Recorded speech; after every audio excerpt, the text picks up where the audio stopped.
Welcome to Sheela kitchen అండి. ఈరోజు mixing curry sambar అయితే చేస్తున్నాను. ఫస్ట్ ఒక గిన్నె అయితే పెట్టుకున్నానండి. దాంట్లో 4 పావులు నూనె వేసుకుంటున్నాను. నూనె కొద్దిగా ఎక్కువ వేసుకుంటేనే సాంబార్ రుచి బాగుంటుంది. కూరగాయలు అన్నీ వేపుకోవచ్చు. తర్వాత దాంట్లో జీలకర్ర ఆవాలు, ఇవి ఎల్లిపాయలు దంచి వేసుకున్నాను, ఎండిన మిర్చి ఇవన్నీ వేసుకొని ఒక సన్నగా తరిగి ఆనియన్ కూడా వేసుకున్నాను. ఇది మంచిగా ఎర్రగా అయితే ఫ్రై అయితే చేసేసుకోవాలా. ఇలా మొత్తం తిప్పేసుకొని రెడ్గా ఫ్రై అయితే చేసుకుంటున్నాను. తర్వాత ఇలా ఫ్రై అయిపోయాక కొద్దిగా పసుపు అయితే వేసుకుంటున్నాను. పప్పు అయితే ఉడకపెట్టి పక్కకు పెట్టాను. పప్పులో పసుపు గిట్ల అయితే ఏం వేయలేదు. పప్పు ఉట్టిగానే ఇట్లా ఉడకపెట్టి పక్కకైతే పెట్టుకోవాలా. లాతగా ఒక చిన్న సొరకాయ అయితే తీసుకున్నాను. ఇవంతా మంచిగా ఫ్రై లాగా అయితే చేసేసుకోవాలా ఈ కూరగాయలన్నీ. అప్పుడే సాంబార్ అనేది టేస్ట్ చాలా బాగుంటుంది. తర్వాత ఒక 4 బెండకాయలు వేసేసుకున్నాను. తర్వాత కొద్దిగా బెనీసు, ఒక వంకాయ, ఒక చిన్న ఆనియన్ కోసి వేసుకున్నాను. ఇదంతా మంచిగా కలబెట్టుకుంటున్నాను. ఇదంతా మసాలాలు పట్టేలాగా బాగా కలబెట్టుకోవాలా. అంతా తిప్పేసుకొని సన్న మంట మీద పెట్టాలా. తర్వాత ఇంట్లో ఒక కొద్దిగా గోబీ పువ్వు ఉండే అది కూడా వేసేసాను. కలేమాకు వేసేసాను.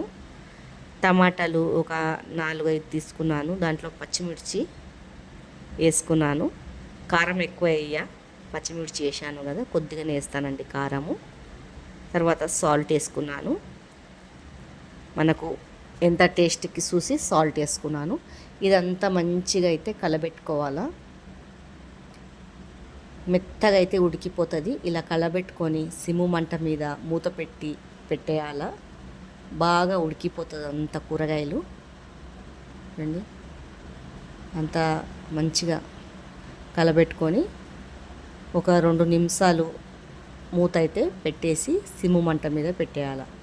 తర్వాత చింతపండు గుజ్జి మంచిగా పిసుక్కొని దీంట్లో వేసేసుకోవాలి. మనం చింతపండు ఎంత తింటామో చూసి. మెత్తగా అయితే కూరగాయలన్నీ మెత్తగా ఉడికిపోతుంది.